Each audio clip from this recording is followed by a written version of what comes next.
هل وجع الرجلين نابع من الرجل نفسها ولا من فقرات ظهرك عرق النساء، وخاصة من فقرات الأربعة أو الخمسة؟ كثير من الناس بتفكر إنه العصب المضغوط بالرجل هو أساس المشكلة، بس الحقيقة إنه المشكلة بتبدأ من الظهر، الفقرات الصغيرة كتير بس تأثيرها ضخم كتير.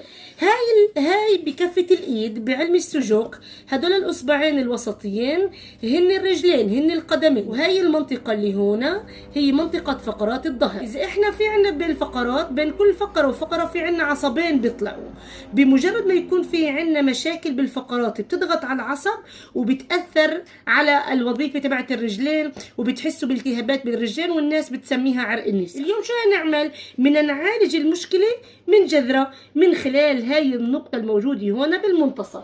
بنمسك الاصبعين هدول، طبقوا معي لو سمحتوا. بامكانكم تفحصوا بقلم رصاص انه احنا عم بضغط على نقطه وبدور على نقطه مؤلمه جدا جدا جدا، راح تشوفوا انه هي مؤلمه. هي بشكل عام راح تكون بهذا المستوى ما بين المفصلين الداخليين، راح تشوفوا انه في نقطه مؤلمه جدا.